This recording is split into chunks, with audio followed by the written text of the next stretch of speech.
वह स्थान जहां आधुनिक मानव अपने पूर्वजों से विकसित होकर उस बिंदु तक पहुँचे जहां वे पहचाने जाने योग्य आधुनिक मानव बने।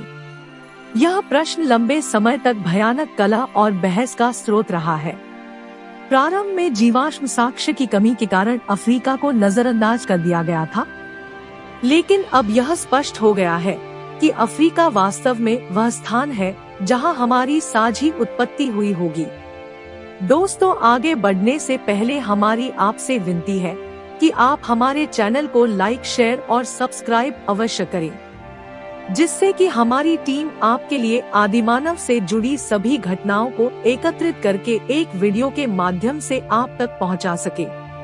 तो बिना किसी देरी के बढ़ते हैं वीडियो की ओर।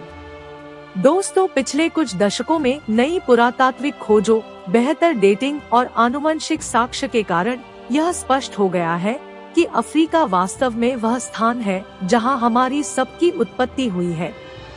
आज प्रमुख दृष्टिकोण यह है कि पुरातन मानव आमतौर पर होमो हिडलबर्गेंसिस को माना जाता है, जो स्वयं होमो इरेक्टस से विकसित हुआ। लगभग 20 लाख साल पहले पूर्वी या दक्षिणी अफ्रीका में धीरे धीरे होमो सेपियंस में विकास हुआ। ऊंची गोल खोपड़ी के आधुनिक मानव का पहला संकेत लगभग 2 लाख साल पहले इथियोपिया में दिखाई देता है। अफ्रीका के भीतर ही हम एक अलग प्रजाति नहीं थे, बल्कि अनेक प्रजातियां थी जो समय के साथ खत्म हो गई। उनका पुरातन प्रजातियों के साथ कुछ हद तक मिश्रण हुआ, लेकिन इसका विवरण अभी तक स्पष्ट नहीं है। दोस्तों, पहली ज्ञात होमो सेपियंस प्रजाति जो अफ्रीका से बाहर निकली वह इजराइल में स्खुल और कब्जे के स्थानों पर पाई जाती है। दुनिया भर में यात्रा के दौरान होमो सेपियंस को अन्य मानव प्रजातियों का सामना करना पड़ा, जिन्होंने उन्हें कुछ क्षेत्रों में हरा दिया और उन पर अपनी मुहर लगा दी।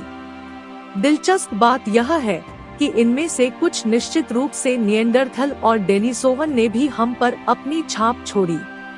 हमने उनके साथ संबंध बनाए और निएंडरथल और डेनिसोवन दोनों डीएनए आज भी गैर अफ्रीकी डीएनए में दिखाई देते हैं। इन दोनों प्रजातियों के साथ यह हमारा पहला संबंध नहीं था, क्योंकि लगभग 5 से 7 लाख साल पहले भी हमारे उनके पूर्वज एक ही थे। तो कुल मिलाकर हमारा विकास स्पष्ट रूप से एक सीधी रेखा नहीं था, बल्कि एक निराशाजनक रूप से कठिन पहेली की तरह था। समय के विभिन्न बिंदुओं के साथ साथ ग्रह के विभिन्न कोनों के बीच अंतर होने के बावजूद भी मानव कंकालों में कुछ सामान्य विशेषताएं हैं जो हमें अन्य प्रजातियों से अलग करती है।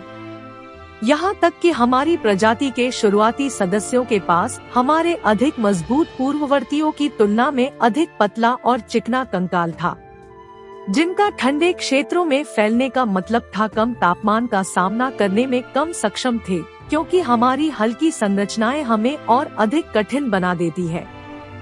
सौभाग्य से आधुनिक मनुष्यों की विशेषता यह भी है कि उनका मस्तिष्क बहुत बड़ा यानी औसतन 1300 घन सेंटीमीटर होता है, जो अन्य मानव प्रजातियों की तुलना में ऊंचे और गोलाकार मस्तिष्क में स्थित होता है, जो हमें ऊंचा ऊर्ध्वाधर माथा देता है।